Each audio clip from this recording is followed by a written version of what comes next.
Good afternoon, folks. Welcome to the MMA Sucka podcast. My name is Tim Wheaton, and I'm joined, as always, by the editor at MMA Sucka, Frazer Krohn. Frazer, how you doing today, sir? Yeah, good mate. We were just speaking before we started. There is so much to cover. We've obviously got the breakdown of UFC 267. It went down on Saturday night, and then we've got a look ahead to UFC 268, which I'm not complaining about, but it is a relentless schedule at the moment. So let's crack straight on, I think. We had like an off season there where we're having some pretty lame fight nights from the major UFC organization, and now we're just like right back into it. UFC 267, UFC 268, right in a row. It's just been a wonderful couple of weeks Exactly. here. UFC 267 this past weekend from Abu Dhabi was just absolutely wonderful. We had some amazing fights, a couple of main title fights on the card. I'm so excited to jump into these. Glover Teixeira at 42 years old, I believe, gets a second round submission and dominates the fight as well. He controlled the Yeah. first round from the ground. He controlled the second fight. He almost scored a knockdown. He scored a big left hook, and then got a rear naked choke submission to win the title in his advanced age. Like we talked about, he made his MMA debut in 2002, made his UFC debut in 2012, had a title fight in 2014, and then his second title fight in 2021, and he walked away with the title, defeating Jan Błachowicz. I think the little analysis that I'll give you two really good points. Can openers, unbelievable that they work at this high of level. Because someone told me when I was in a jiu-jitsu class of like, can openers really only work on like white belts and blue belts? No, they don't. They hurt all the Exactly. time. And the second point is really have a diversity of striking. He was mixing high and low, working the body. He wasn't the faster striker in this fight. Not by any means. He's not the smarter striker, but he was mixing low. He was mixing high. He was faking takedowns. He was hitting the body. Then that big left hook was like a fake low takedown into a big left hook. And that's really what won him the fight. Frazer, give me your analysis on the UFC 267 main event. Yeah, I echoing everything you're saying, how the can opener still works to this day. And there's not the thing is with it, you've got all these, you're seeing a lot more often these days the guillotine defenses where people are trying to stay calm and fight the hands and just find that little bit of movement so they can just get that little bit of air in there. With a can opener, there's no real defense for it because it's almost not a real technique, it's not there to try and submit people. It's there just to make the whole situation uncomfortable for the person that's in the can opener, as it were. But yeah, I'm not afraid to admit that I didn't see how Glover Teixeira won this fight going into it. I thought Jan Błachowicz on the feet had the advantage, had the speed advantage, had the power advantage, and then on the ground, I thought, first of all, I didn't think Błachowicz would be able to get taken down as easily as he did, which was quite a surprise to me. And when it was down there, I thought he'd be able to handle himself a little bit better than he did. I saw him against Jacare a few fights ago. Yes, it was quite a boring fight, and yes, Jacare is a middleweight going up to light heavyweight, but he handled himself well on the ground against that much higher opposition, in my opinion, than Glover Teixeira. But that's not taking anything away from Glover Teixeira. That's giving him props. Like I say, I didn't see how he won the fight, and yet he went on and he dominated that first round. I wouldn't say it was a 10-8, but it's getting there. It's a couple more unanswered strikes, and I think there's the argument for a 10-8 because Błachowicz didn't have anything coming back. He opened up with a leg kick, and I thought, attack the legs of the sort of the wrestler, as it were, and sort of take away that power of him shooting. But it's Glover doesn't enter like a normal wrestler. He, like you say, he's faking low and high all fight, and I think the finish came because I think that I wouldn't say out on his feet at all, but he definitely rocked Błachowicz big with that left hook, which again was a surprise to me because I had Błachowicz down as the power striker of the two, and didn't really see Teixeira being that much of a threat on the feet. But obviously, arguably, neither did Jan Błachowicz. Didn't see him being a threat on the feet, leading to him, absorbing that left hook, getting taken down, getting ground and pounded, having to being forced to roll to his belly, and ultimately the tap came. And I think it's one of the. I think that's going to struggle. I was live tweeted from the MMA Sucka Twitter account. I think you'd struggle to, and someone commented on it saying, I think you'd struggle to find a better feel good story for this year. And I couldn't agree more. It'd be hard to argue with Glover Teixeira winning the belt at 42, having was it 7 years or 5 years after his 7 first years, yeah. title shot? Seven, yeah. It's And, it's his birthday this week. And I enjoyed the fact that, we're going into an Usman Covington fight where there is going to be trash talk all week. And I enjoyed the fact that Błachowicz and Teixeira were there as two competitors meeting in the octagon. They'll shake hands before, they'll shake hands after. And it was just two competitors going at it rather than two guys just trying to sort of grab the sound bites, which is quite refreshing, to be honest. Yeah, absolutely. I mean, he gave Jan gave him a beer as a gift before the fight because it was his birthday. After round one, Jan looked at him and said, "That's one for you." Like, this is such a classy fight, like a couple of real nice guys, and it was really refreshing and nice to see. But yeah, Glover, unbelievable that he did this. It is such an accomplishment, like you were talking about. Scored a couple of takedowns in this fight, which is right in his average. Like, he scored about 30% takedowns. Yep, statistically that's correct. That's right on the money. And like you and I talked about, I think when we went back and watched tape on Yan and Glover, we started to pick Yan more and more heavily, and I think everyone else in the MMA industry started to as well. Like, clearly Yan is the better fighter. Like you said, Glover is unbelievable with how precise his jiu-jitsu was, with just how controlling his jiu-jitsu was from the top. It is an amazing fight. What's next for him? We know that it is going to be Yuri Prochazka. I was saying before this fight that Yuri should hope that Yan wins because that's a much better fight for him, I think. Even though Glover is ancient and slow and all this other stuff, I think Yuri versus Glover is a much tougher fight for Yuri. What is your analysis on this fight? Yeah, I agree. It's the I don't even know how to describe the crazy style of Prochazka lends itself to Glover's timing. You don't, with age, you don't lose your timing. He's always in the head. He's always going to know. Yes, you lose a little bit of speed and a little bit of reaction speed, but he knows when an opponent is off balance and he knows when to sweep the leg, like we saw against Yan. And he said he wants to set out until sort of May next year. So that'll give him more time to then work on his craft. And, we know that he's in the gym every single day, twice a day, he was saying this week. But what's important for Glover, I think, with the crazy style of Prochazka, he's going to leave himself open for takedowns. And we've only seen him once in the UFC, and that was against Dominic Reyes, who isn't a wrestler, really. He can wrestle, but he's not a wrestler. He beat Volkan as well. Correct. Yes. Two times. Yes. But again, not a wrestler. So if you put him in against, I think he'd struggle against like an Ankalaev even, because Ankalaev can wrestle if needs be.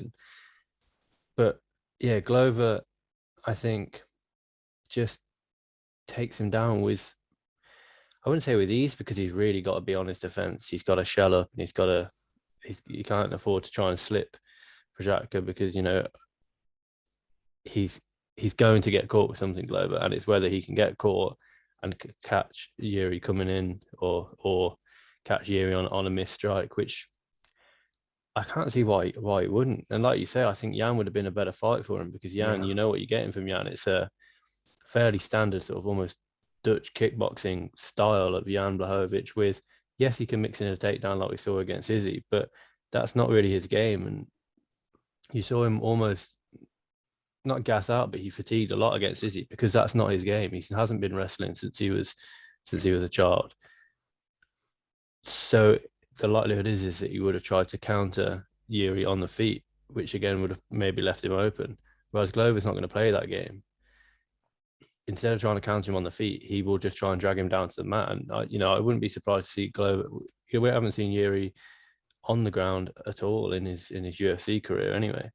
No. So don't be surprised if you see Glover even pulling guard and seeing what Yuri's top game's like. The likelihood is that Yuri would try and get back to his feet, but Glover's that good on the floor that I think that could be a way that Glover gets him to the mat, is by pulling guard or going for going to attack the legs and causing Yuri to almost panic. Yeah, I agree with you. I think this is actually Glover. This is a good fight for Glover. I know in the past Yuri has struggled with like Vadim Nemkov. He got out wrestled by Vadim for the entire fight, and that was in a ring as well. So it kind of favors the striker.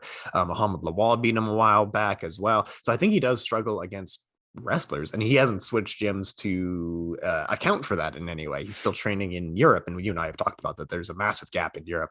You got to fly in some Russians if you're going to train wrestling. But yeah, exactly. Glover might have, I don't know, he's taken some time off, so I think he has some injuries, which if the UFC pressures him back early, I might start picking Yuri. But if we wait till May, I honestly think this is Glover's fight. But yeah. I think it's a good fight for, like you say, I think it's a good fight for Glover.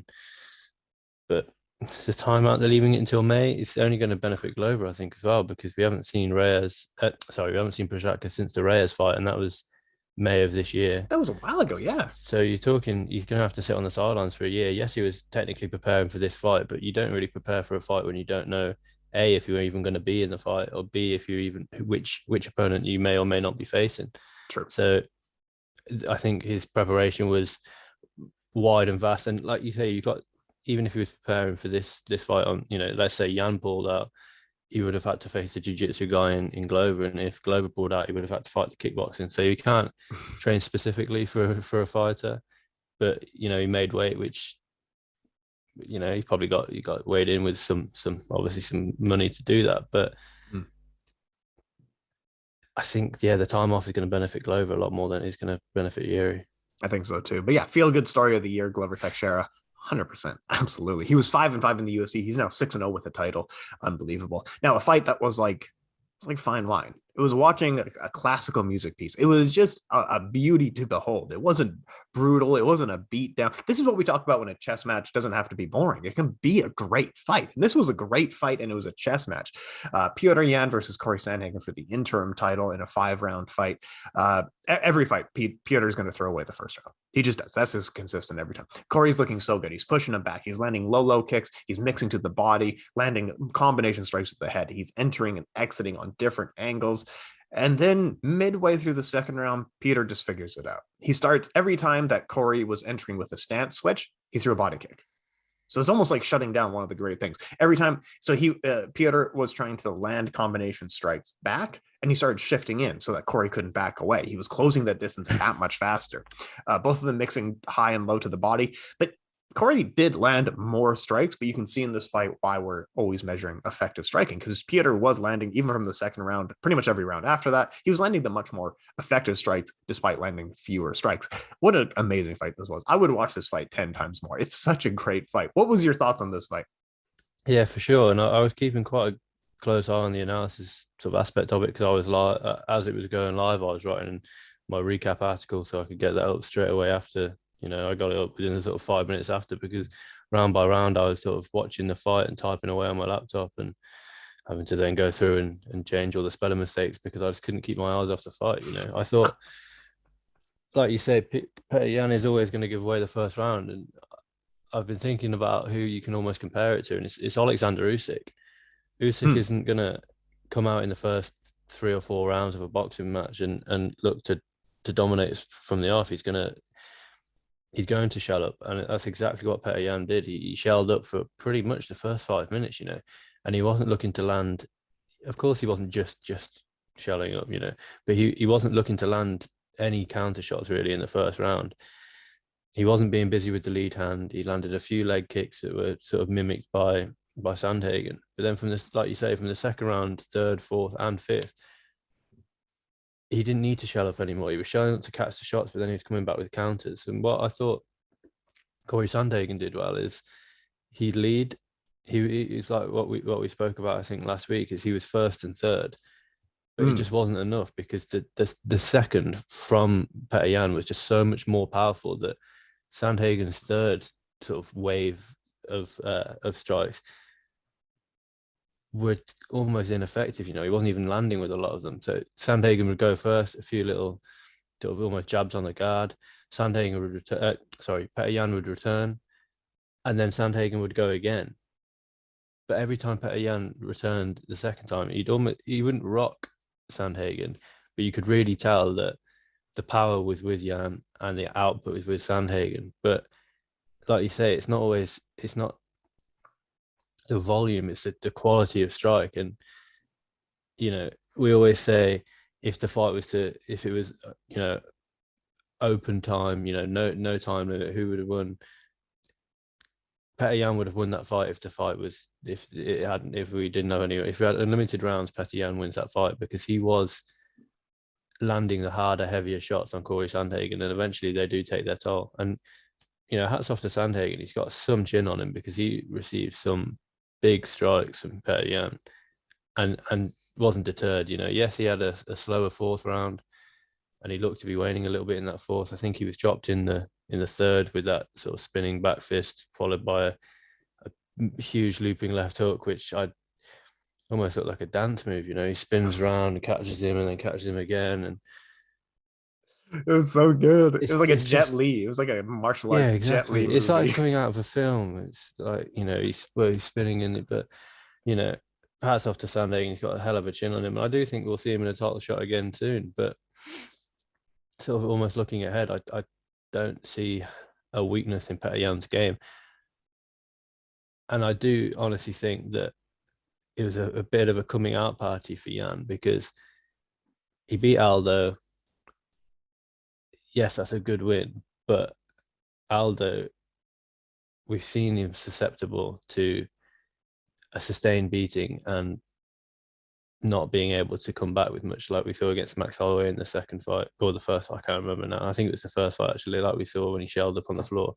Pretty much saw that against Yan, where he put up a good fight, but it wasn't the best. Then we saw him against Aljamain Sterling. He won that fight if he hadn't thrown the knee.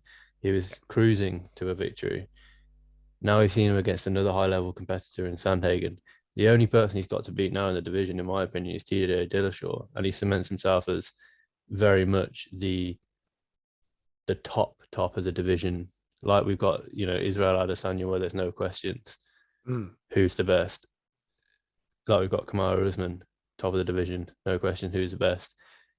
If Yan beats TJ Dillashaw, he's wiped out pretty much the top 5, best part of the top 10, and like I say, I don't see how the rematch goes any different against Aljamain Sterling as it did the first fight, because Sterling came out, tried to overwhelm him with volume, mixing in his takedowns. He wasn't able to get any takedowns. He was the one being taken down and tripped by Yan. And yeah, I don't really see, he hasn't got the striking price of Sandhagen. Sandhagen would have fought like he did in the first round for the entire fight, he probably wins. Yep. But Petr Yan wouldn't have allowed that because, like you say, Petr Yan took the first round, not took it off, but he was downloading all the data in order to then come back and counter with his own brilliance, to be honest. And yeah, like I say, I don't really see how the rematch with Aljamain Sterling goes any different to how their first fight went, to be honest. This is why we talk about Petr Yan. It's such like he has a mastery of this art. He just does incredible things. And like you said, downloading the data, it sounds like some made up thing, but there's no other way to describe it. He is just watching his opponents and figuring out what they do. And he's done it in every single fight that he's had in the UFC. Unreal. And there's a reason that he only has a couple losses in his career, and they were both by him getting disqualified. Like he's been cheating. He's cheating in fights that he doesn't have to cheat in. He doesn't need to do that. Yeah, for sure. He was winning these fights, even at ACA, or I think ACV back then. I mean, he was winning that fight handedly. But anyway, so yeah, I agree with you that he is clearly the champion. He is the number one in this division, regardless of the Aljamain situation. Aljamain, yes, he is the paper champion. But yeah, Peter, the only interesting fight left is TJ Dillashaw, and Cory Sandhagen just had a really close fight with Peter. He had a really close fight with TJ Dillashaw, in which, in all honesty, Cory landed the better strikes overall. He just didn't win round by round, but he had the better moments in that fight. He had the more effective moments in that fight.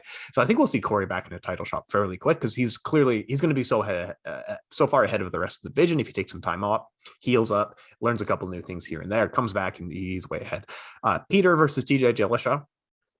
My word. You know what? In all honesty, I think Peter versus Sandhagen was the toughest fight for Peter in the division, because it was someone long. It was someone who was going to mix leg kicks, mix high and low, use range, use a lot of in and out striking. I think that was going to be the toughest fight. And the flying knees.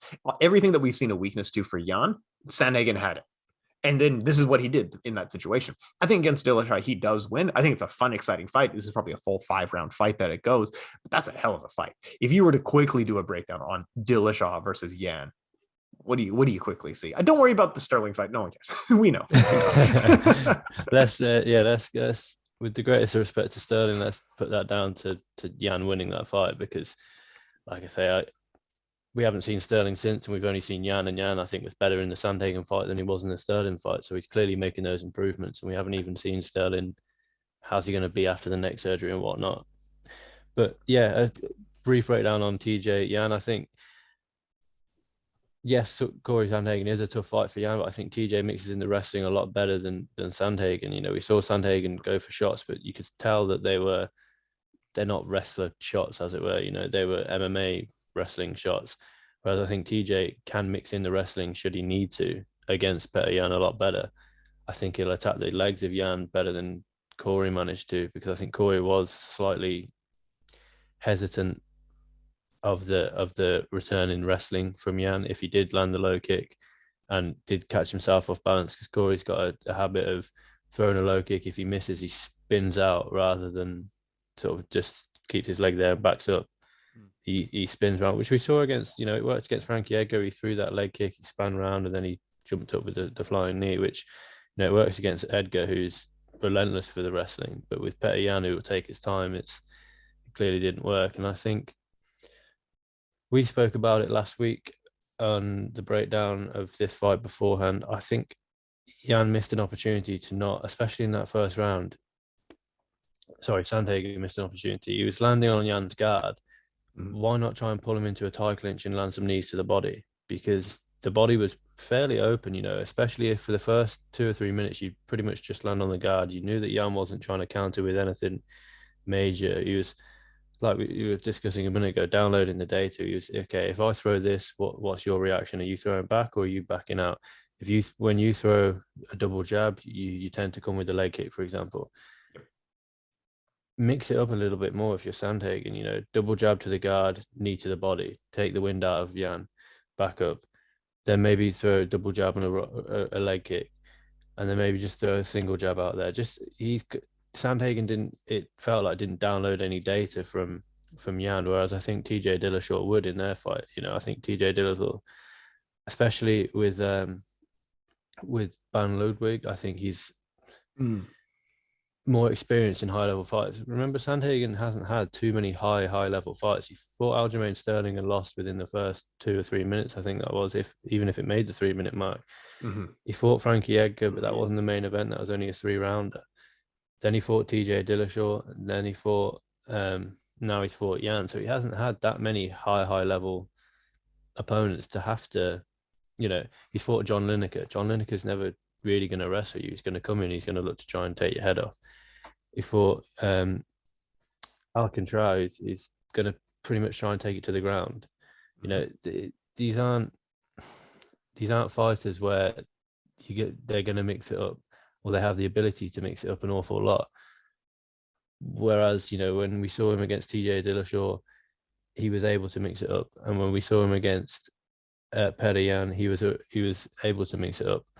So I think more high-level experience on TJ Dillashaw's side will probably allow him to fare a little better against Yan, but I cannot see anyone beating Yan at the moment or in the next. You know, we've got people like Sean O'Malley coming up, but he's not fighting the level of competition yet that would even put him in the top 10, let alone the top 5, let alone in the title picture. Yeah. So yes, bantamweight's strong, but it needs more contenders, because like we say, if Yan, like we assume, gets through Sterling and then goes on to fight Dillashaw and beats Dillashaw, what's next for Petr Yan? You know, to be honest, we are looking at probably end of next year where more contenders will come to light, but it's running the risk of being very, very strong to very, very thin when it comes to title contenders. No, it started out as the best division this year, and we've just kind of got it sorted out at this point. We're figuring out who the top 5 guys are. It's quite clear at this point. Whereas at the beginning, isn't a bad thing, you know. It's not a bad thing. Like at the beginning, we want. We want one guy with a number of contenders, and that's what we've had this year, which is good. Yeah, which is great. Like at the beginning of this year, I don't think Dominic Cruz was even ranked. I know that Cody Garbrandt was still very highly ranked at that point. So we were just like, there was a lot going on, and now we're just kind of getting it sorted out a little bit. Henry Cejudo still watching, calling out everybody. I don't know, whatever. So, but yeah, I think, like you said, there have been guys who figured out Dillashaw's striking systems. He needs to mix in takedowns in this fight, because Petr Yan, he's smart. If you do the same striking techniques against him twice, he's going to figure out the second time you do it, right? You need to be mixing in a lot of stuff. I think that does favor Mr. Yan in this fight. Now, we had a couple other really great fights on this card. Islam Makhachev, unbelievable. We were talking, he needs a top 5 fighter to beat. You really need someone good to test his mettle. What more do we need now? Like, he did it. He did it with flying colors. This was actually the best fight of his UFC career against the highest level opponent. One takedown, Kimura, which is at this level, you're doing Kimura's, guys. Unbelievable. Defeats Dan Hooker by first round submission, and the crowd goes wild. He picks up Hezbollah after the fight, so we know it's official. So what do you think of this matchup? What do you think of the future of Islam Makhachev? Because it is nothing but excitement now. I thought, he's a tough prospect. He looks good. I didn't know if he would win this fight. Now he's in the mix. This is a great fighter right here. For sure. What do you think? This one hurt for me. I'm a big Dan Hooker fan. You know how much I love my knee attacks, and Dan Hooker is Mr. Knee Attack. And it was a shame because, Hooker hadn't seen his family after his fight with Haqparast last time out, and he stayed around. And he took this on short notice. And I tweeted from the MMA Sucka account, I hope Dana put a little, had a little envelope in Dan Hooker's locker room just to say, thanks a lot for saving this, because at the end of the day, you could have got a couple of unranked guys to fight Islam Makhachev, where Makhachev goes in knowing that he's going to get the victory, and it's just how he gets it. No, I think UFC 267, this was, wasn't it? Mm-hmm. With a big coming out party for two guys, it's Makhachev and Chimaev, because especially with Chimaev, who I'm sure we'll go on to talk a little bit more in detail, but there's not too much detail that we can talk about because, again, it didn't last too long. But Chimaev's fought Jared Meerschaert, John Phillips, and Reese McKee, who are three guys that are fringe top 20 guys in their divisions. If they're even still in the UFC. I don't know if they... Well, two of them aren't. I know John Phillips and Reese McKee have both been cut. I know that Meerschaert is still in the UFC. And I think Meerschaert just shit himself, to be honest, when Chimaev came up against him, against a relentless wrestler like that. Why are you instantly backing up and putting your back on the cage? You're either going to get taken down, and he was too scared of the takedown. He dropped his hands straight right down the pipe. And now, what do we really learn again about Chimaev? Not an awful lot. And the same with Makhachev. What do we learn with Makhachev against Drew Dober? Yes, he beats Drew Dober, who's top 20 guy and probably not top 15. Thiago Moises, again, top 20 guy, probably not top 15. Dan Hooker came close to finishing Dustin Poirier. Yeah. Dan Hooker, yes, he lost against Michael Chandler, but going into that fight, many people were picking Dan Hooker. Yeah. He's been there and he's done it. He's got the fight against Edson Barbosa. Yes, he lost that, but that was competitive. He's beat Paul Felder over 5 rounds. Dan Hooker's a top 10, probably top 5. I think he beats a lot of the top 5. He beats, he probably gives Charles Oliveira a tough fight, because of the length and the range on both of them. He beats Conor McGregor, in my opinion. I've watched another Dustin Poirier fight tomorrow. I think he matches it well with Gaethje. I think he matches it well with Chandler. I just think the moment got to him ever so slightly when they did fight. So for Makhachev to get the win in such a dominant fashion, like you say, it was one takedown. It wasn't one takedown, Hooker got back up to his feet. One takedown, Hooker got back. It was one takedown was all it needed. And he hasn't got that sort of boring John Fitch wrestler style where he's just going to lie on you and look for control time. He got the takedown. He was working position. It was position over submission. But then he's got it in his arsenal to like you say, get a Kimura. I can't remember the last time we saw a Kimura in the UFC, to be honest. It was... No. The one that comes to mind, is it? Well, I can't even remember who it was. Yeah, it was a Kimura, Frank Mir and Little Nog. 100 UFCs ago. That was what, exactly. a decade ago? And that's, I'm sure, there's definitely been more Kimuras, but they're not that common. We see arm bars all the time. We see guillotines all the time. We see rear naked chokes. I mean, we saw a rear naked choke on this fight, not on this. Chimaev got the rear naked choke, and going straight into Chimaev from Makhachev. What do we learn again about Chimaev again from this fight? That he can beat a top 11 guy. I think Li Jingyang was ranked 11. What do we really learn about him? Not an awful lot, to be honest. And that's nothing. You almost want that. How can you be 4-0 in the UFC having absorbed 2 strikes? It's ridiculous. He averages absorbing 1 strike per every 2 fights that he probably gets beaten up more going to the shops than he does in these UFC fights, and it's I think it's, I was very skeptical on Chimaev purely because we haven't seen him face high level opposition. Same. I agree. Li Jingliang is high level opposition. Yes. It's a great gatekeeper. But he's very good. But he shut him down straight away. And now people are talking about top 5. And I think this week Chimaev really broke back onto the scene. How was he going to look after he had the terrible COVID effects where he talked about retirement? How is he going to look against someone who, is a top 15 guy? He's had a lot of fights in UFC. He's been preparing in advance for Chimaev. Whereas, if you think about the 3 guys that Chimaev's fought, they were just preparing for a fight. Yep. Oh, okay, it's a wrestler. Oh, but you can also strike. And I was wondering what kind of Chimaev we'd see, whether it would be the smashing Chimaev like we did see, or if it's going to be the stand-up Chimaev. But Li Jingliang came out swinging, and why not? If he's going to leave his hips forward out there, he's going to get taken down. And I was speaking to my brother, and for all we know, Chimaev could have awful cardio. He could be dreadful off his back. He could be susceptible to the low leg kick. He could have a soft body, so the liver kick. We don't know. We don't know any of this because he quite literally doesn't allow us to know any weaknesses that he might have, and it's good to see. To be honest, it's refreshing. Without a doubt, I think it's the best start to a UFC career that we've ever seen. Yeah. Just even, yes, the opposition is what it is, but numbers wise, you can't receive just 2 strikes in 4 UFC fights and not have a brilliant start to your career. It's phenomenal. Well, on weaknesses, like you were talking about Khamzat Chimaev, it's very much the state of what we saw with Houston Alexander and Sokaju back in the day. And I know there's probably better, more recent examples, but that's just kind of where I started in MMA. So Houston Alexander and Sokaju just blasted on the scene, and they look like world beaters for their first couple of fights, and they beat amazing competition.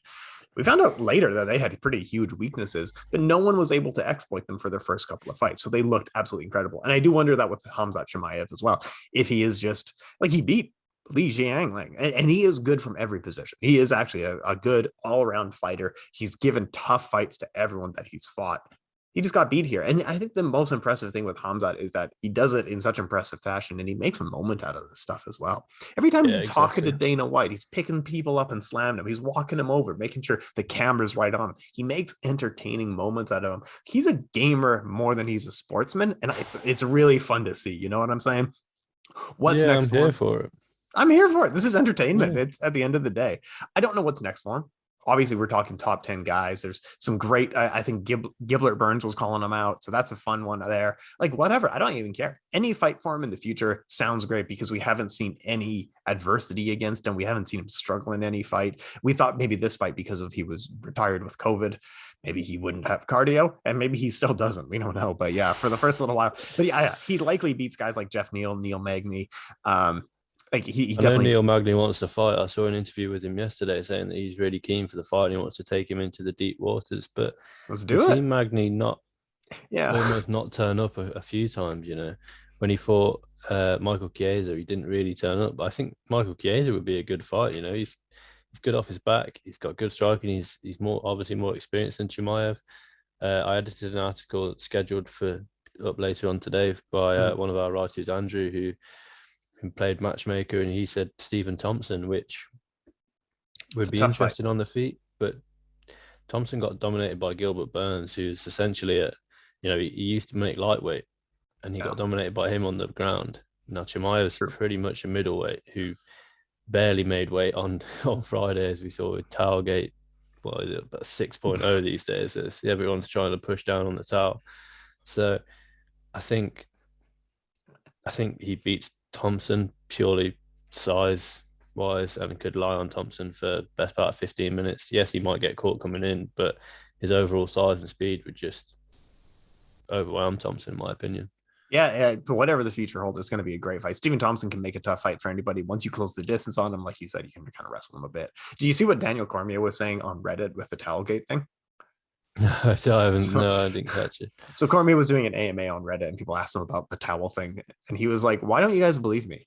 I went back, I went into the back room, I spit, I lost 5 pounds. Why don't you guys believe?" Like he's just straight up now, just like fuck it, whatever. You guys saw what you Yeah, saw. Fuck you. I it's don't just care. like, well, I as far as I'm concerned, I made weight and I fought, and now I'm retired. So don't worry about it. It's just like you can't take that fight or that money away from me now. So why It's not? a man. I hate to do it, but it's a veteran move. Like he knew what he was doing. He's like, boys, here's the thing. It was 5 seconds. You're gonna hold the towel like this. I'm gonna put my arms on the towel. We're gonna make weight. That's it. He's just a veteran of Exactly. this. What else do you want to cover off on this card? Magomed Ankalaev, Alexander Volkov both had okay fights. Amanda Yeah, Ribas got a good win.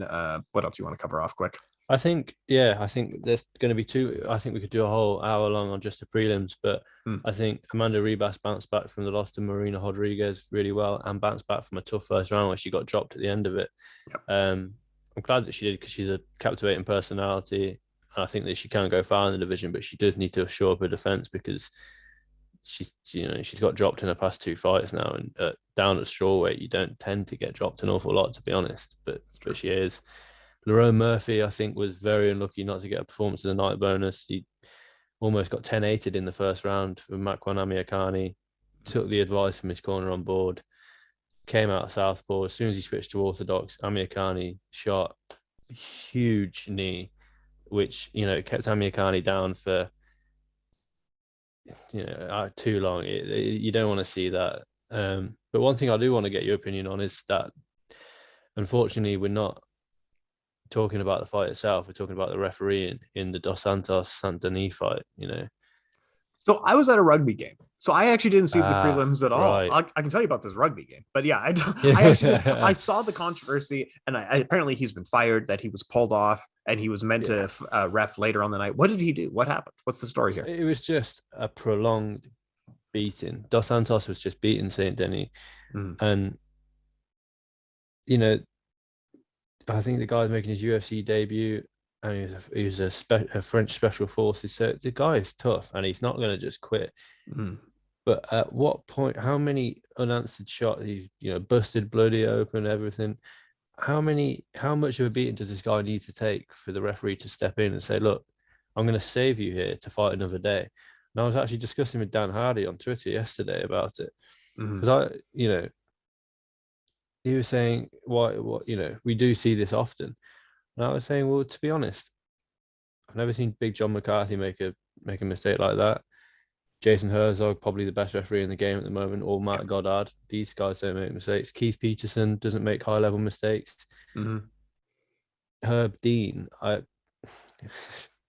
did put Herb Dean in there because he is still one of the best. But then Dan Hardy came back discussing the Jai Herbert fight, and I said, well, Fair. yes, he made a mistake in that fight. But with that being said, that was split second. Trinaldo knocked Jai Herbert out, and you're talking sort of 5 seconds that Herb should have jumped in. There's no denying that he should have jumped in. Mm. But that split second, that's a knockout and a slow stoppage. This was a prolonged beating. And then Dan Hardy brought up the CB Dollaway. I think it was Ankalaev even. It might have been Ankalaev. I can't remember off the top of my head. Fight where, again, it should have been that should have been stopped much earlier than it did, but it wasn't. But this referee, and I'm glad that he got pulled. He was supposed to fight on the he was supposed to ref on the rest of the card, and he didn't. Sorry, it wasn't Ankalaev. It was Khalid Murazadayev. Yeah, then that makes more sense. Yeah. Yeah. But yeah, it's shocking refereeing. And then to top it all off in the final round, he took a point off Dos Santos for a low blow. Questionable refereeing, to say the least. And I'm Oh, glad that that's he that's got odd. pulled. Yeah, I'm Like, glad that he got pulled from the fight. But also, you've got to question the corner work. Your man's out there getting absolutely battered. He's got no real way of winning the fight. The power advantage was clearly with Dos Santos. And yet you're keeping your man in there to fight, and maybe 7 or 8 minutes longer than he should have. I didn't agree with the corner work. I didn't agree with the referee, and I'm glad that he got pulled.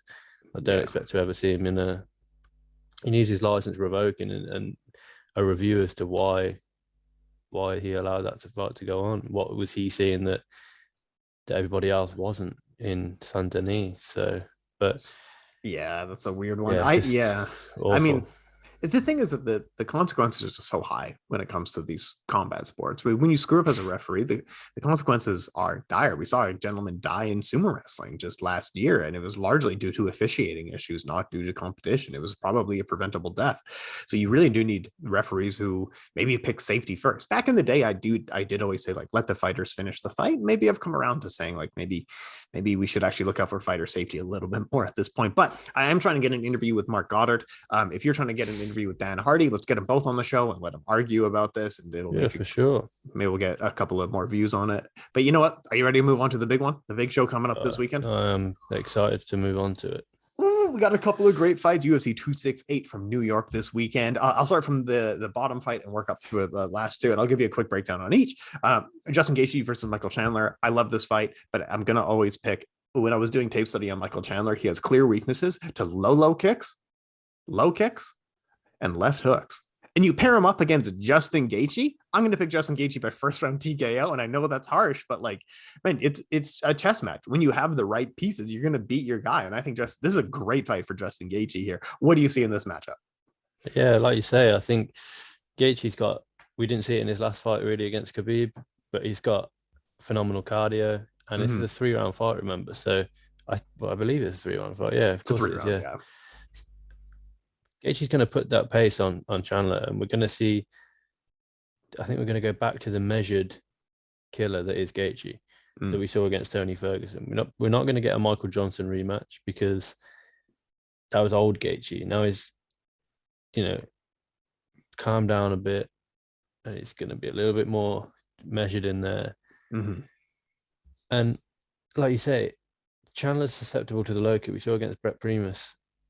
Yep, he was finished with the low kick essentially because it hit that peroneal nerve, and from the brain to the foot just stopped working. Yep, you don't want to be susceptible to low kicks against Justin Gaethje, who's a guy that has got multiple finishes by leg kick. And I think, Chandler's game plan going into this has got to be to not have his back up against the fence, because like we saw against James Vick and like we saw against Edson Barbosa, Justin Gaethje lands that left hook coming off the fence, or lands a 1-2 like he did on Vick. When his opponents haven't got anywhere to go, he backs them up to the fence and he lands a cuff in. I think it was a right against Edson Barbosa, and he lands a 1-2 against James Vick because they've got nowhere to go. You can't back up anymore when you've got the fence behind you. So Michael Chandler's got to meet Gaethje in the middle. But with that being said, you don't want to meet Gaethje in the middle of the octagon. Yeah. And let's not forget that Chandler pretty much won the belt. He knocked Charles Oliveira down, was landed some savage ground and pound. But if you're getting knocked out by Charles Oliveira, who's not the biggest striker in the division by any shot, I wouldn't even say he's top 5 hardest hitters in the division. You've got Poirier, Gaethje, probably Hooker, McGregor. All of these guys are harder hitters than Charles Oliveira. You're clearly susceptible to being hit, and I think Gaethje, the wrestling isn't going to really come into it, because I think the two high-level wrestlers are just going to nullify each other's attacks. And I just don't really see how Chandler gets it done, which is disappointing because he'll fall to 1 and 2 in the UFC after such a hype job coming into it. But this is the big league, man. You've got to, if you can't hang with the best, it is what it is. Opportunities for Chandler, probably the wrestling, but like you said, I don't think it happens. Also on the other card, you have Frankie Edgar versus Marlon Vera. Don't really know what Marlon probably gets it done. I don't really know. We can talk briefly about that. Alex Pereira versus Andreas Michailidis. Interesting. Okay. Bobby Green versus Ally Akinta. Another really interesting fight. Any of those ones stick out to you that you want to break down quick? No, I think the most exciting fight for me not on the sort of outside of the main and co-main and the co-main is the Ian Gary debut. He's 7-0 Cage Warriors champion, coming into this with, I think the majority of his wins have come by finish. He's got 5 finishes and 2 decisions. His last win was a decision, over 5 rounds. And he's taken on Jordan Williams, who I think he came in on short notice, but, you know, he got dominated by Mickey Gall last time out. He won on the Contender Series, second time of asking. And, you know, I think it's a bit of a setup for Ian Gary, who, weirdly enough, in his title fight at Cage Warriors, didn't have a corner team. He just had his fiancée, Leilani Ali, in his corner, who obviously does a lot of work for Cage Warriors, a lot of work for BT Sport. But that was out of choice. He fell out with his corner team. It's not like a Mike Perry where he fell out with his corner team, I think maybe even fight week or not long out from the fight. But now he's moved over to America. He's training out of America now. And, you know, many people are picking him to be, as his sort of nickname may suggest, the future of the division. You know, he's only 23 years old, 7 wins, 5 finishes. He's at Sanford MMA at the moment. So, you know, he's got a big future ahead of him, I think, in the UFC. But it doesn't need to be rushed. You know, the last time that I can remember someone entering the UFC with a nickname the future is Macy Barber, and she's very much dropped off since her strong start. So let's take it a little bit slow with Ian Gary. You know, he's 23 years old. There's no rush. Not trying to break any records out here. He's just trying to become the next Irish star, I think, in the UFC, and that's what we need to do. Just take your time. I think Jordan Williams is a great fight for him to debut against. But with that being said, MSG, Ian Gary making his UFC debut. It's a big old stage for him to be debuting. And, you know, he's fought the last, I think, 3 or 4 times that he's fought. The last three times that he's fought have all been behind closed doors or with very small crowds, obviously, in the sort of regional Cage Warrior circuit. So let's see if he can rise to the occasion. 23 is absolutely insane. But yeah, I do agree with you. Beat Jack Grant. That's how I know. I was trying to recognize where I knew him from. It was from the Jack Grant fight. With Jordan Williams, I think it's a pretty winnable fight for this guy. But yeah, for an Irishman coming into a welterweight division in the UFC, you do need to pick up wrestling. So Sanford MMA will actually be a really good fit. I'm glad that he switched stateside to pick up a few new things. I think that's a very wise decision for his career longevity. Let's talk about the big fights. Rose Namajunas, the champion, versus Weili Zhang. I hate to do this, but we didn't learn anything from the first fight. If you land a head kick on someone, you're going to get knocked out. Essentially, there was a few feints thrown and a head kick thrown. That's all we learned. So I'll still kind of use the same things that I talked about because we didn't learn that much new about both of these people. Because that Rose really does like the in and out. She's a quick, let's in, strike, out. That's her combination style. Zhang Weili is going to struggle to land combinations on her because she tends to plant her feet and throw. If you're an in and out fighter, you're usually you will beat the fighter who struggles. But Zhang Weili does have a really good leg kick. If she's able to land some really powerful leg kicks early on and mix to the body as well, she does have a good body kick. She's going to able to slow Rose down. We didn't see any of this in the first fight. I don't know if we'll see it in the second fight. I don't know anything anymore. Like, I can't pick these fights. But MMA is such a weird sport. You can't pick anything. I'm going to pick Zhang this time, and I picked her last time. So take whatever. That doesn't mean anything. What do you think of this fight? Yeah, no, I agree that when the first fight ends within the first sort of two or 3 minutes, what can you take away from that? Rose landed a head kick and knocked her opponent out. Well, yeah, she would have landed a clean head kick like that on Joanna in their second fight. She probably would have knocked her out. Yeah, she would have landed a clean head kick on Jessica Andrade when she lost the belt. She probably would have finished that. But she didn't. You know, we saw over 25 minutes against Joanna be susceptible to the leg kick, and I think Zhang, she carries her body and her momentum forward and can land that leg kick on Rose, then it'll pay dividends. Like you say, she's got a big leg kick, but Rose is very much, she fights on the beat. She fights in and out and then in and then out. So if you can time her coming in, I think you can. I don't think there's going to be counter opportunities for Zhang because, like you say, she's in and then she's out, or she's in and then she's cutting the angle, which is obviously something that her and Pat Barry and Whitman work on. But with that being said, I think we didn't see any wrestling. So I think Zhang's the bigger girl for sure. But how is she going to be able to, or is she going to try and mix in the wrestling? Because we know Rose is good on the ground, but she's good on her terms on the ground. I think if Zhang can get her in the clinch, because we see Rose tire as well against Joanna over 5 rounds. She did get tired out, and was that because because of the moment itself, or because the low kicks were landing and she was having to almost drag her body and drag her legs around with her? Who knows, But I think the key to victory for Zhang in this one is to land hard and land often. Yeah. At the leg, at least in the first 2 or 3 rounds. And then you can start mixing it up. Then you can go for your own head kick. And the key to victory for Rose, I think, do what you do on the beat, in couple of shots out, cut the angle, in a couple of shots out, and make sure that when you are out, you're all the way out. You don't want to be stuck in that sort of middle no man's land. Yes. Where you are susceptible to a cuffing shot or a potential high kick.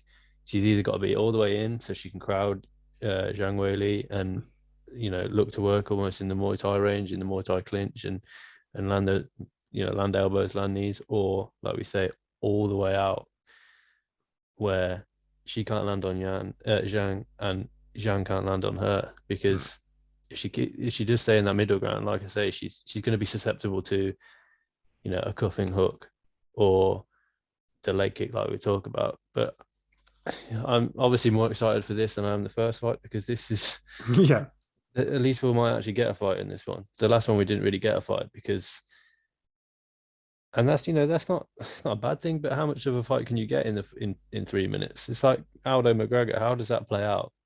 We simply don't know. Do you know what I mean? And it's,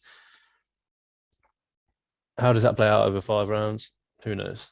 So, because it was over so quickly. So yeah, I'm excited for this co-main event. I think the storylines going into it, and there's obviously reasons why Zhang Weili wasn't so susceptible to the shots, because she took some big shots from Joanna.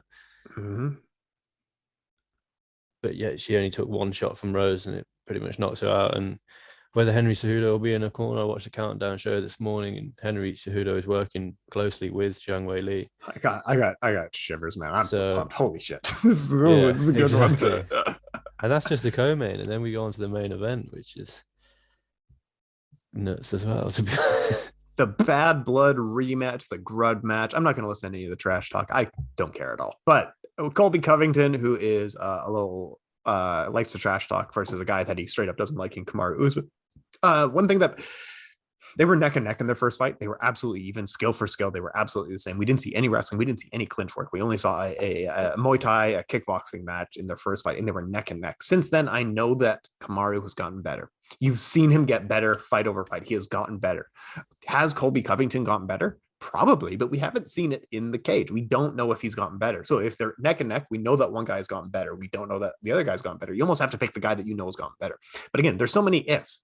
We haven't seen any wrestling. We haven't seen anything like that. I know that people want to point out that Colby Covington's wins didn't age very well over Tyron Woodley and Robbie Lawler. Those aren't amazing wins in hindsight. Yeah, well, Kamaru Usman was only beating Jorge Masvidal, and I hate to be that guy, but he's not that good of a fighter. Let's be real here for a second. So I am going to pick. I don't entirely know what's going to happen in the fight. I have no picture of what I expect these two guys to do. I think they're going to put a lot of pressure on each other. Colby Covington's going to try to work the body, especially with kicks like he was in the first fight. I don't know if we get a wrestling exchange. I don't know if we get a knockout. This is why we were also excited for this rematch, though, is because we don't know what's going to happen. We don't know what happens when these guys get in the cage a second time. It's a great fight. Officially, I'm going to pick Kamaru Usman, but I don't know how. You know what I mean? What do you think of this fight? It's an awesome fight. Yeah, I mean, going into the first fight, it was the bad blood between the two, I think, boiled over into the fight, which led to us not actually getting that technical a fight at all. It was just two guys slugging out, no rest. These are two wrestlers that just stayed on their feet the whole time. And I think Usman, obviously training under Henry Hooft at the time, was there to be hit too often for his own good. Yep. And the only reason that he was able to get the win is because Covington, arguably, in my opinion, won the first, I think it was the first 2 rounds, got overconfident and thought that he could maybe finish Usman, leaving him open to the counter. Now, Usman since then has beat Burns, beat Masvidal twice, and has made huge improvements. The jab alone is a massive improvement, and it's all down to Trevor Whitman. Mm-hmm. And Colby's got I think the superior conditioning. His cardio is probably better, which means it'll be able to put pace on Usman. But if Usman's able to cut the angles and land the counters on Colby, like we saw him against Masvidal, like we saw him do against Burns, like we saw him do against Colby to a degree in the first fight, Colby's not going to want to put that pressure on him because he's scared. He's going to be not scared, but he's going to be a lot more wary of the power of Usman coming back if Usman can cut the angle and land the counter.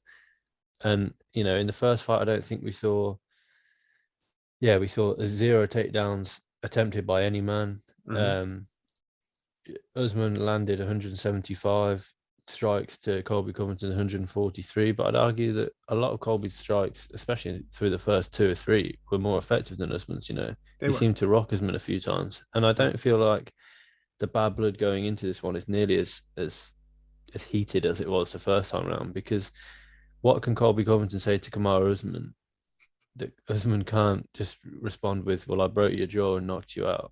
Yeah. Well, I broke your jaw and knocked you out. Well, I broke your jaw. Do you know what I mean? If that was me, I'd have that on a T-shirt and I'd just sit in silence the whole press conference. I broke his jaw and I knocked him out with a picture of him. Because what can Colby Covington? There's no denying that happened. That the history is that's written in the book, and that happened. Now, I don't think Usman is going to go in as hot-headed, wanting to hurt Colby Covington as much as he did in the first fight. So we'll probably get a more measured Usman that won't just look to sort of slug it out with Colby. Whereas Colby's fired up. We were discussing in the MMA Sucka group chat last night or the night before. Is Colby Covington's shtick? Is that done? And yeah, I think we concluded that yes, it is. You know, it was entertaining when it first started because we hadn't had someone like this since a Chael Sonnen who clearly sort of pre-thought of their lines, and they had 5 or 6 lines that they were going to want to say in a press conference, and they wanted to bring them all out, the Marty fake newsman, Marty snoozman, all of this. And, you know, it clearly got under the skin of Usman, who managed to just handle that. But with that being said, it's growing old now. The Make America Great Again, well, Donald Trump isn't the president anymore. You know, I'm the best welterweight in the world. Well, you beat a fairly washed up Tyron Woodley, and you got your jaw broken and knocked out by Kamaru Usman. Yeah. You beat Rafael dos Anjos, who's back down at welterweight now, lightweight now. Good win. I would just say that's probably his best win. You know, yeah, that's his best win. Yeah. But again, he's always going to get that. We've seen dos Anjos susceptible to the wrestler. Yep. Throughout his whole career, God becomes the wrestler. He's a bigger guy because dos Anjos is a lightweight. Damian Maia is what it is. Robbie Lawler is what it is. Yeah. You know, and then. I'm not trying to deny that he's probably the second, third best welterweight in the world, but in the top 5, he hasn't fought Masvidal, he hasn't fought Burns, he hasn't fought Thompson. Yeah. You know, I think I want to see Covington versus Chimaev, 2 guys with solid wrestling and decent stand-up games. You know, who's going to take who down first? And I mean, that is a fight that I would sign myself up to tomorrow. Yeah. And but I think, I'm echoing what you're saying. I think I'm going to go for Kamaru Usman, probably by decision. I think Colby working with the new team at MMA Masters now is going to be a little bit more switched on to. He doesn't want his jaw broken again, to be honest, and he's not going to be able to catch Usman as often as he did in the first fight, because Usman, I think, is also going to be a little bit more calculated, a bit more calm, you know. But also, what you do have to remember is he's got Trevor Whitman in his corner. Yeah, he's better. Which is great. He's improved a lot, yeah. But with that being said, Justin Gaethje's got Trevor Whitman in his corner. Namajunas has got Trevor Whitman in his corner. So Trevor Whitman's doing 3 fights back to back, which I'm sure it doesn't make too much of a difference, but that is a long time to be switched on. Even, you know, for Whitman, let's say Namajunas goes 425, Gaethje goes to 415. You're talking 40 minutes plus all the time before and after. You're talking from when Gaethje makes his ring walk to when Usman makes his ring walk, if both fights go the distance, you're talking the best part of an hour and a half. It's a lot. How switched on is Whitman? I know it's this is speculating massively, and I don't think this will happen because he's a true professional. He's probably one of the best minds in mixed martial arts, but it's human nature to become less switched on, a little bit more tired as you're concentrating for the full 15, you're concentrating for the full 25. And Whitman's got to remember the 3 game plans that he's put in place and try not to mix them up. And it's, in my opinion, it's a factor that's not being talked about because it's probably not an issue, but it's definitely something to consider. Could be a great night for the Trevor. Fight. Yeah, exactly. It could be a great night. And I'm sure it will be because, like I say, he's probably one of the best minds in MMA at the moment. But he's got a busy night ahead of him for sure. On the trash talking tip, we always talk about Chael Sonnen and Colby Covington and Conor McGregor. The thing is that with Chael and Conor, I can quote their lines and they're funny. They're like quick, they're funny, they're clearly witty, and they're clearly kind of like tongue in cheek as well. Of like, I want to take this opportunity to apologize to absolutely nobody. That's funny as hell. Chael Sonnen talking about like, I didn't know Brazilians had computers. And he saw Nogueira feeding a carrot to a bus. Genuinely funny. Colby Covington doesn't have any delivery. He is not funny. I think like he clearly does write down these lines and practice them ahead of time, and he's just not funny. He just comes off as kind of a jerk, doesn't he? Yeah, it's I've never, and it's not. Yeah, it's just one of those. Like with McGregor, it's calculated. He breaks down the sort of personality of a person, then he goes after their team because he knows how loyal these people are, and he takes the mick out of Nate Diaz because, you know, he's Nick's little brother, and that's clearly something. And he gets under the skin of these people by systematically breaking down their personality. With Chael Sonnen, he goes straight after, like you say, goes straight after the sort of country of Anderson Silva.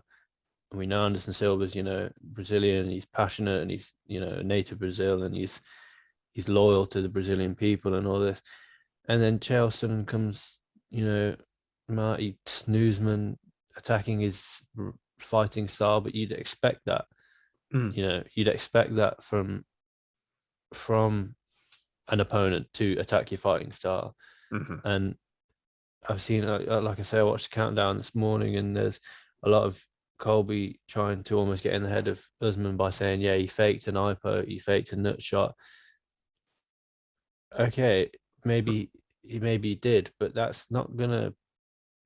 And yes, that's not trash talk, but that's not going to get under the skin of Kamaru Usman. And I think Usman, especially now, like we say, under Whitman, it's just going to be more relaxed. He's going to take that extra half a second just to think, right, if I do this, he'll do this, and then I can do this. Or if I throw this lazy jab out there, he could counter with the overhand, right? And remember, they felt each other's power before. And yes, it was a few years ago now. I think it's 2019 that they fought. But Usman knows deep down that he can hurt Colby. Colby knows deep down that it was his pressure and his style that put it on Usman, but he wasn't actually able to get him out of there, even though he landed a lot more shots than Usman did. So Usman's probably entering this bout a lot more confident than Colby. And like we say, Colby's last win was against Tyron Woodley. Tyron Woodley, and he used Usman's blueprint of wrestling,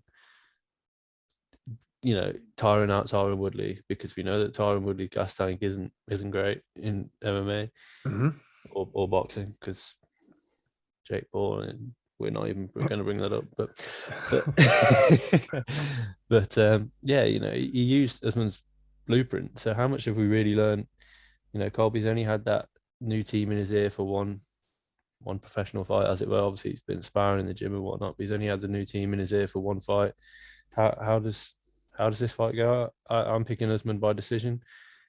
But I'm excited for it for sure. Well, UFC 268 this weekend. We'll have lots more coverage going forward. Thanks for breaking down the card. Hugely appreciate that, Frazer. And now, if you do like fractured skulls, broken limbs, broken shins, you got a pretty cool article up on the website. I'll put it down below as well. Do you want to talk about some injuries in MMA? Yeah, I said to my girlfriend, if you do love me, you'd read my latest article, but I can understand if you don't, because it's likely to make you feel a little bit queasy. You know, I posted it yesterday. Posted on Halloween, because these are some freaky, horrible horror injuries, and Yeah, I just looked at some. I started writing it a while back when McGregor did his sort of ankle against Dustin Poirier, and I wanted to make sure that I sort of covered everything. So we had fractured skulls from Michael Venom Page and Cyborg Santos. Brutal. We had Matt Mitrione's freakish eye that time.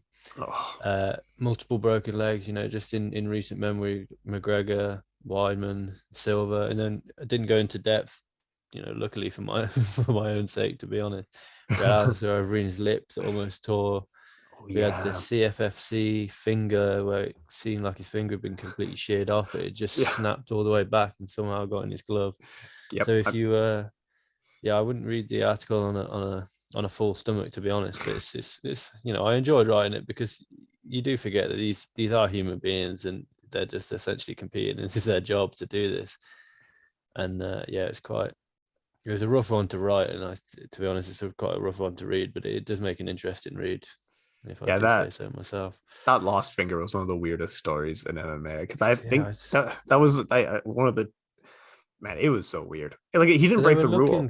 No, they were looking for his finger around the octagon, and no one could find it. It was bent back, like it was in the glove, which makes it even weirder. Of like, how that doesn't make more sense. But even on the replay, no one could. CM Punk on the replay, he was like, I don't know what's going on here. It was such a weird. And that is not even a slight on CM Punk. I think it was Joe Rogan. You could have the best minds in the MMA game, and no one's going to know what happened there. We all saw the replay. No one has any idea. But UFC 268 this weekend. We got a big event coming up. Make sure to check it out. My name is Tim Wheaton with MMA Sucka. He is Frazer Krohn. Frazer, you can check me out, Tim Wheaton MMA, MMA Sucka, lots of other places. Frazer, you get the last word. Tell them where they can find more. Yeah, there's plenty going to be absolutely loads on MMA Sucka this week. Got Bellator preview that I'm writing at the moment. There's a big Bellator card as well for the vacant lightweight title. MMAsucka.com will have staff picks, our previews for all the big fights for the UFC card. We'll have breakdowns on the event like we've just broken down now. But we love doing recaps of the events as well, because it's the UFC are just providing for so many talking points at the moment. You can find more at MMAsucka.com and Frazer Krohn writing on Twitter, to where I post a lot of my stuff. And we'll catch you next time. Cheers. Thanks so much, folks.